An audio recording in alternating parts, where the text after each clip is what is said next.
পৰম শ্ৰদ্ধাভাজন আটলাণ্টাবাসী ৰাইজ, জয় জয়তেই আপোনালোক সকলোলৈ ৰঙালী বিহুৰ প্ৰীতি আৰু শুভেচ্ছা জনালোঁ। বিগত কেইবছৰমানৰ দৰেই এই বছৰো মহাপুৰুষ শ্ৰীমন্ত শংকৰদেৱৰ অংকীয়া নাটৰ আৰ্হিত এক নাট পৰিৱেশন কৰিবলৈ ওলাইছোঁ। এইবাৰৰ নাট বালি বধ। এই নাট প্ৰস্তুত কৰোঁতে খোলতালৰ ধ্বনি, সংগীত আৰু কিছু বচন ইউটিউবৰ পৰা সংগ্ৰহ আৰু সংযোজন কৰিছোঁ। তাৰোপৰি এইবাৰৰ নাটৰ ভাষা বজ্ৰাৱলীত পৰিৱেশন কৰাৰ দুঃসাহসো কৰিছোঁ। এয়া মাত্ৰ গুৰুজনাৰ নাটৰ আৰ্হিহে, সঠিক পৰিৱেশন বুলি দাবী নকৰোঁ। অনেক ভুলভ্ৰান্তিও হ'ব পাৰে, গতিকে আগতেই ৰাইজৰ ওচৰত ক্ষমাপ্ৰাৰ্থী। এয়া আহক উপভোগ কৰোঁ বালি বধ। বালি বধ ভাওনা। Bali Veer Ardha Hanuman. Bali, the monkey king of Kiskindha, had a boon that he would get half his opponent's strength in a face-to-face fight. Also, Matangarihi cursed Bali that he would die if he ever entered Rikkamukha mountain. Once, when Bali went to fight the demon Mayavi, he asked his twin brother Sugriv to wait outside the cave till he returned after defeating the enemy. Sugriv waited for days and there was no sign of Bali or Mayavi.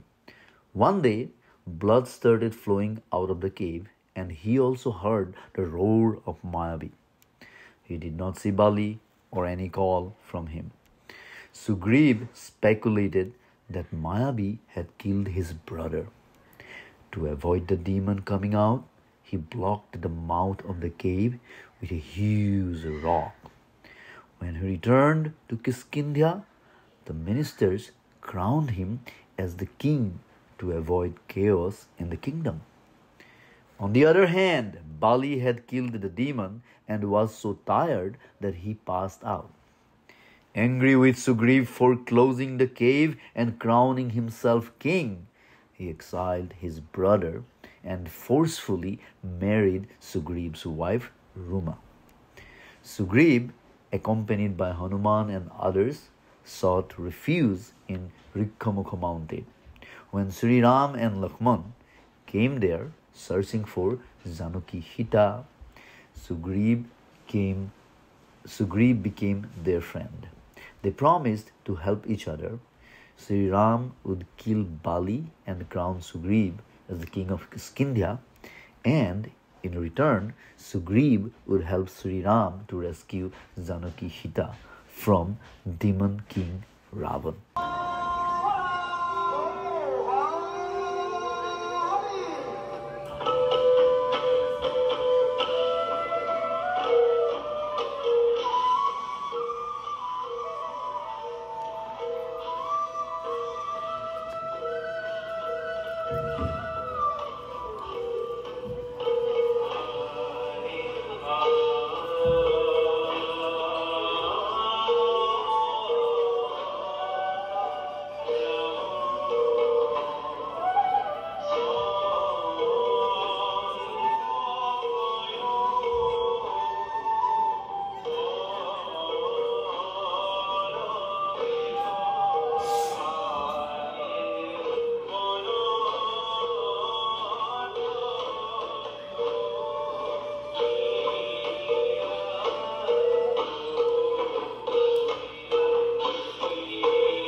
আহে ভাতৃ লক্ষ্মণ, দেখো উহি পক্ষী আমার সীতাকো খাইয়া রক্তময় হয়ে আসয়, তাহাকো বধ করহ। থামো দাদা, তাহারও কিছু নির্ণয় নুবুঝি বধ করিতে উচিত নুহে। হামু প্রথমে কথা বলিয়া দেখবু। আহি পক্ষীরাজ, তুহার এই দশা কাহার কারণে? Itaka Horia Nilo Lankara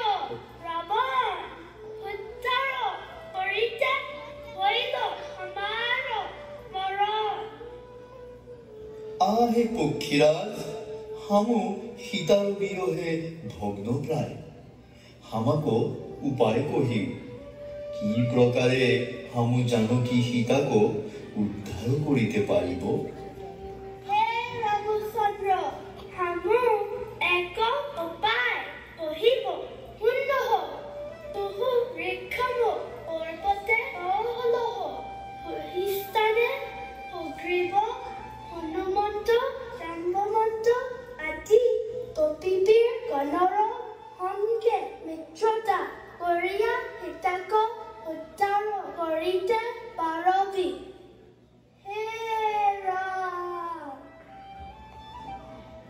দাদা পক্ষীরাজ জটায়ু প্রাণ ত্যাগ করলহ চলহ হামু হব তুরন্তে ঋক্ষমুখ পর্বতর মুখে প্রস্থান করি। উচিত বচন বুলিলা তুমি ভাতৃ লক্ষ্মণ বিলম্বৰ কোনো কাৰণ নহয়। হে পক্ষীৰাজ কৰিও আমাৰ অন্তিম প্ৰণাম গ্ৰহণ।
নোহে কোনো দুৰ্ভিক্ষ মাৰি মৰা।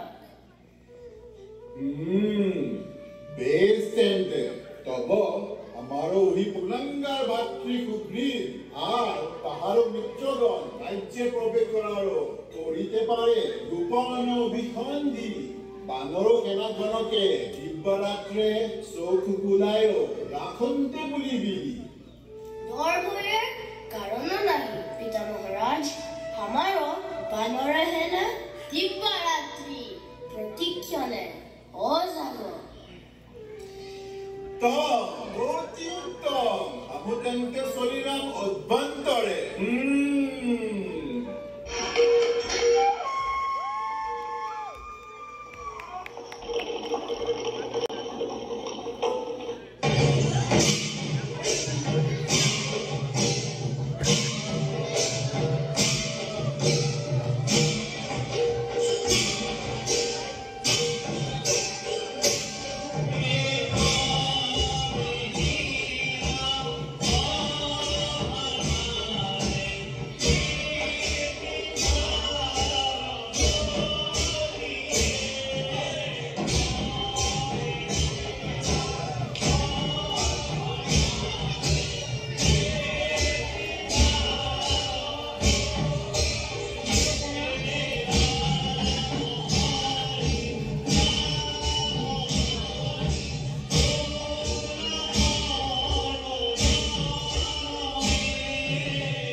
তোৰা হ'ব কি ভৱন্ত মহারাজ হামু নলর হঙ্গে একিলুহু উহি দুই মনুষ্যকে হিহি দুই মনুষ্য হন্নাহিরো দেখে আওন্ত কিন্তু দুইও যেন হইলা শক্তিমন্ত মহারাজ ওহি দুই মনুষ্য যদিহে শক্তিমন্ত আমো অপক অৱদান হইলা মঙ্গল আমাৰ অমিতান তুহি পৱনপুৰ হনুমানক তাহাৰ পৰিচয় অনন্তে প্ৰেৰণ কৰহ অতি উত্তম ঘটা বলিলন্ত ৰেক্ষৰাজ আহে মহাৰাজ অগ্ৰীব তুহি পৱনপুতকে দুৱাদে শীঘ্ৰে প্ৰস্থানৰ আহে পৱনপুত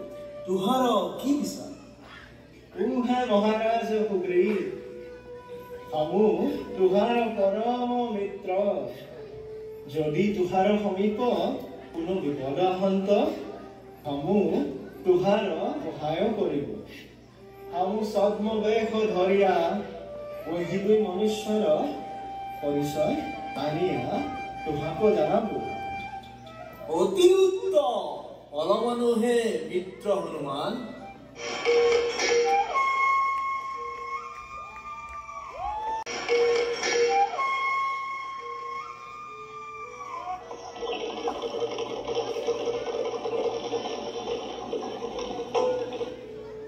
সাবধান কোন হয় তুই আমাকে অনুসরণ করার কারণ ব্যাগত করহু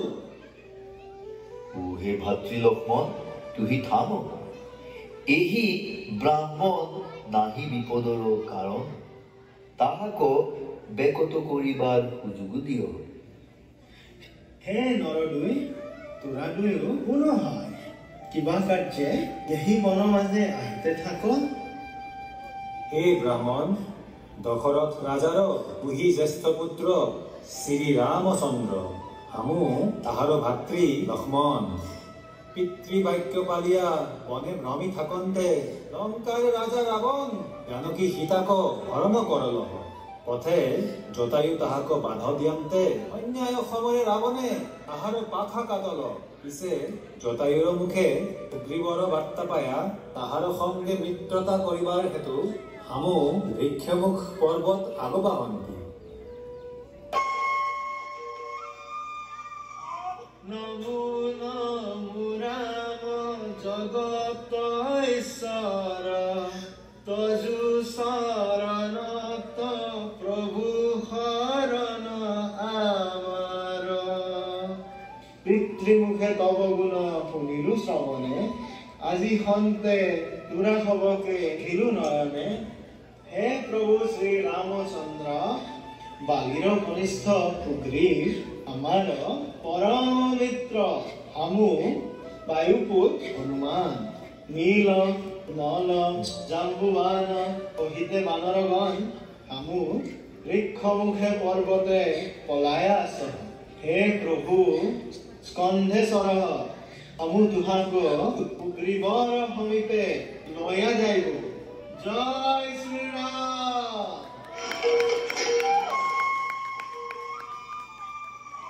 জয় শ্ৰীৰাম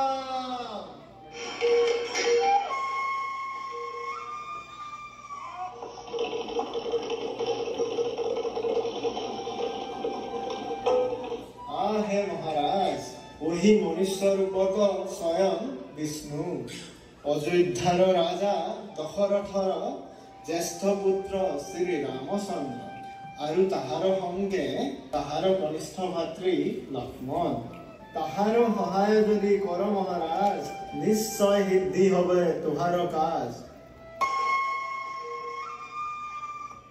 আহে প্ৰভু ৰামচন্দ্ৰ শুনাহেহি কহু মই সীতাৰ কাহিনী দশাননে হৰি নিলে দেখিলো আপু ৰাম বুলি কান্দে দখু দিশ চাই মুখ দেখে কান্দে দেৱী পুনঃ মূৰ হৰি গিৰিৰ শিখৰে হামু পঞ্চ আশিসাই হে ৰঘুনাথ আমাৰ মধ্যে উহি এক অলংকাৰ খেলায় দিল তুহু ভালমত দেশ হব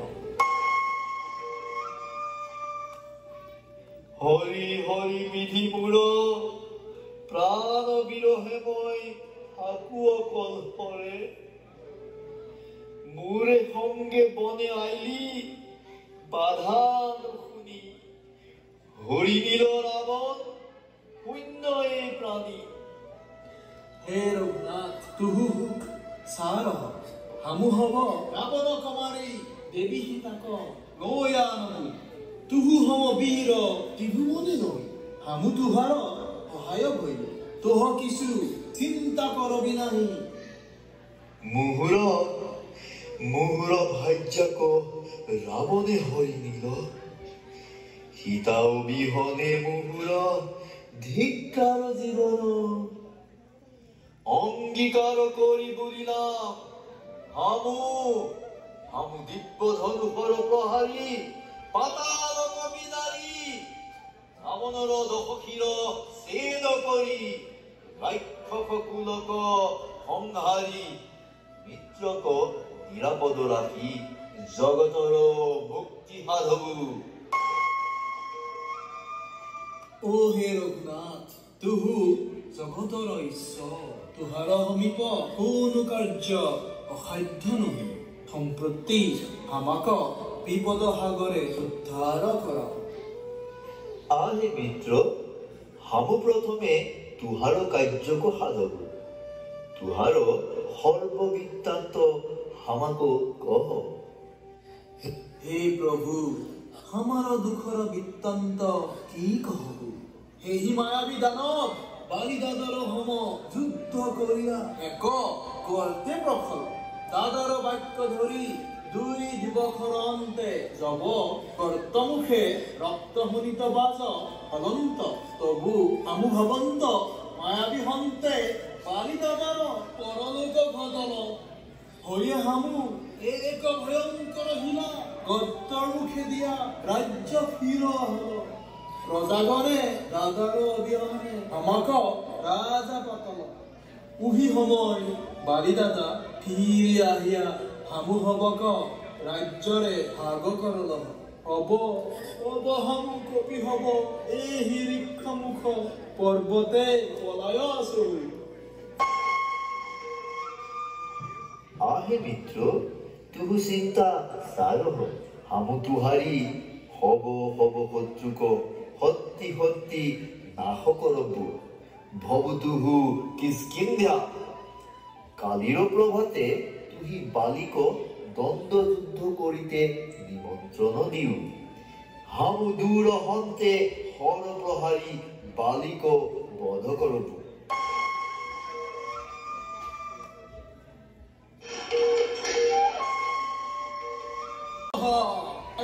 বালিদাদা তুহু আমাক বনত খেদায়া সুখেৰে ৰাজ্য ভোগ কৰ আজ তুহাৰ প্ৰতিফল পাইবি হামু তুহাক পৰলোক পাঠাবু আজ হামু সংগ যুদ্ধ দেহ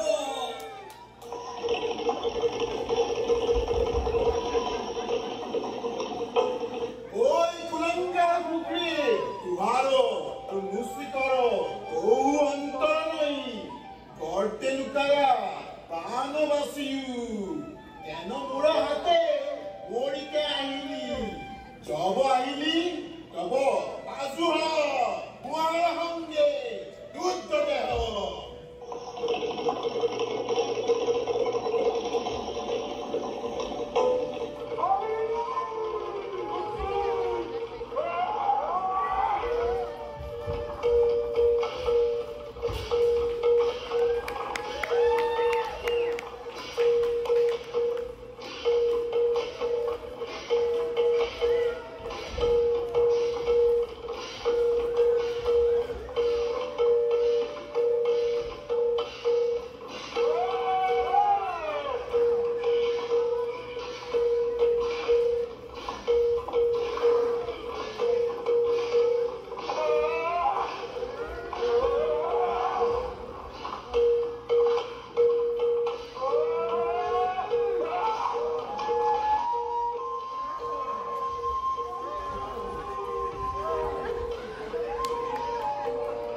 আনি বালিৰ হাতত মৰায়া খেলবক চাইলি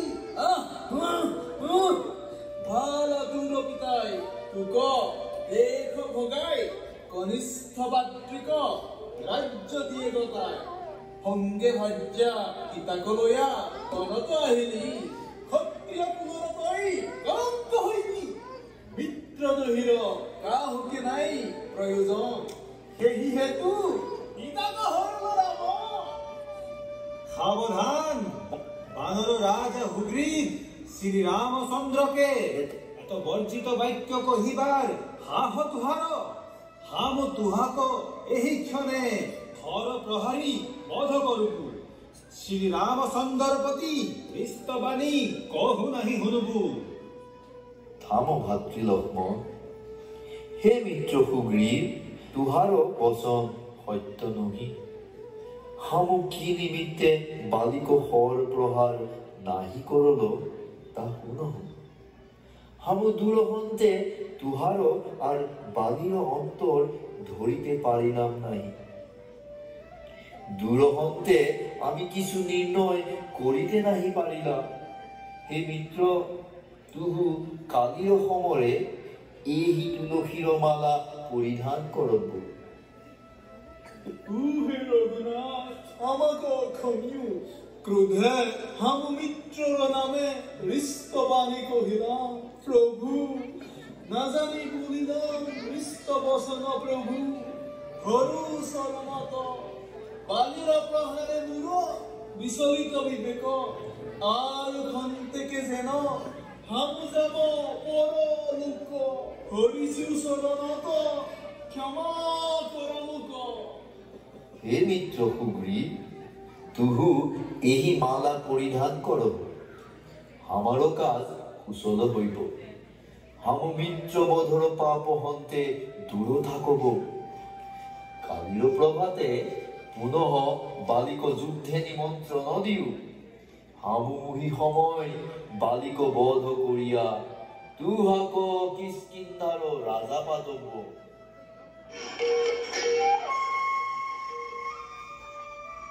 বালিরাজ পক্ষিয়াই ভন্তরে শীঘ্র আহি যুদ্ধ দেহ।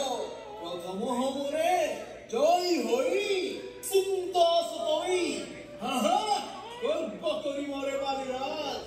অভ্যন্তরে মুহর হাতে আজি রক্ষা নহি দূর। কিষ্কিন্ধার রাজার হইতে না পারেবি যুদ্ধ করিতে। সুগ্রীব, তুহু বারম্বার মোহর হাতে পরাজিত হইয়া লজ্জা পাও নহি। আজ হামু তুহাক পরলোকে পঠাব। তুর যদি হকতীয়া